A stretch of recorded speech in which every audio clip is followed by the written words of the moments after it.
Sometimes you have to do something that kind of defines easy description, and I think the life of Ramon Gonzalez, for me, uh, really personifies that. My dear brother Ramon, God bless your soul and your energy, passed from this octave on July 4th, 2017. And wouldn't you know it, Independence, because to me that's how Ramon really rolled. That's how he identified. Also, the way and the type and the amount of people whose lives he really touched, I think reflected back just the complete range of energies and experience that this brother emanated to people. Loving, charismatic, trippy, quite controversial at times, definitely impactful. Brother came from the East Coast, and I knew him mostly in through Southern California area. He hung out in the Santa Monica area. Got married about 15 years ago to his beloved, beautiful bride, Alayne Gonzalez, and I really feel that that has been a tremendous blessing.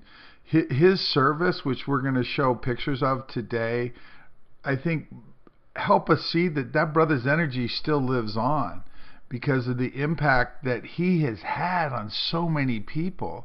I was one of the earliest people to get to the service, and that was, I think, on the 22nd of July at the Inn of the Seventh Ray, which is owned by Lucy Yaney in Topanga, California, relatively near the beach in Southern California. Just an awesome, beautiful place. And Ramon worked for Lucy and lived there, I guess, for a number of years in various different makeshift compartments of the facility there, the restaurant, the bookstore, the Inn of the Seventh Ray. Worked at the Inn of the Seventh Ray. And what a fitting setting to gather all of his friends and the people and really the light that Ramon is. And I don't even like to refer to him as in was, like he was this or was that, because that brother lives on. And it's really clear that he lives on in the interactions that many people have had.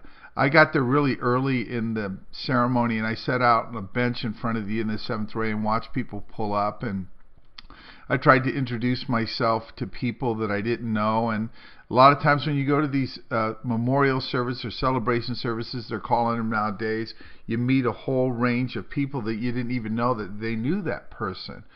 And I was blown away, really, in a sense, by one of the things that Ramon did in the later years of his life, living with Alayne there in Santa Monica in these different apartment buildings, is he became the manager of the soup, in a sense. And could you imagine a trippy dude like Ramon rolling up on you if you had conflicts with your neighbor or your dog or rent or whatever? I mean, I just thought that was such a cosmic encounter to see that brother rolling in that way, managing these different apartment buildings. And the love that came back, because quite a few people showed up to Ramon's service who lived in the buildings that he helped manage. And I got to talk to them, and I got to feel that they felt the vibration of that dear brother. And I hope these pictures that we have both at the event, at the service, and also of Ramon's life that have been provided by beloved Alayne, mostly reflect the energy of him. I mean, look at him. He looks like that white beard, like a cross between Gandalf and Weisenthal, a Puerto Rican player. You know, the bright eyes, and he always had that nod.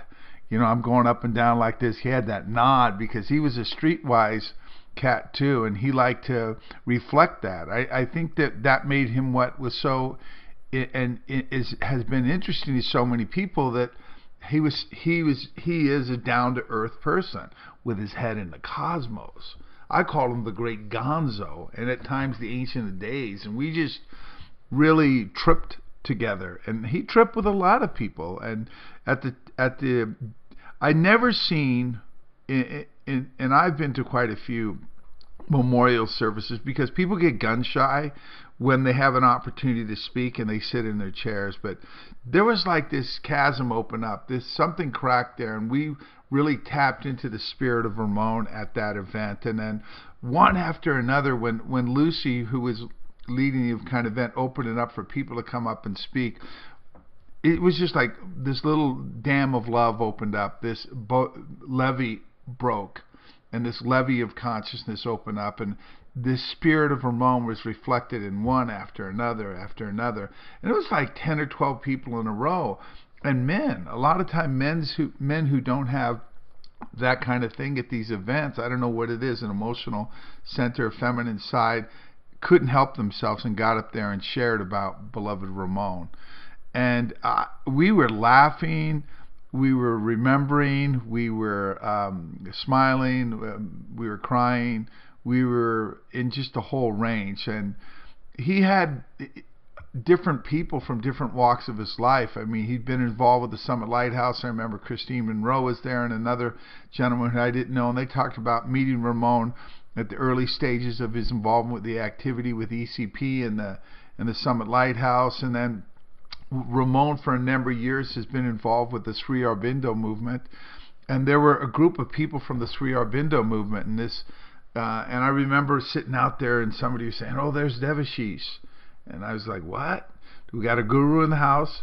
But there was just this, Indian cat who was part of Ramon's, where he went to have express his spiritual side.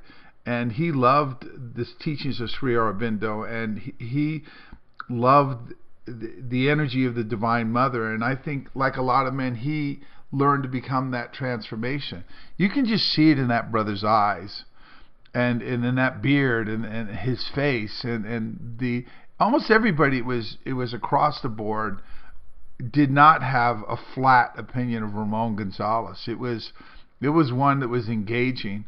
Lucy Yaney would tell stories about how Ramon kind of like, when there was work to be done, he'd rather find other cats to do it. He wasn't a physical labor kind of cat, but he is and expressed himself as a person that could motivate and engage other people too. And that was part of his gift, was that inspirational energy, whether it was on a spiritual path or in a conversation or in an exchange of love. That's what we got from Ramon Gonzalez. So I feel really blessed. I got a chance to speak there. I wanted to speak.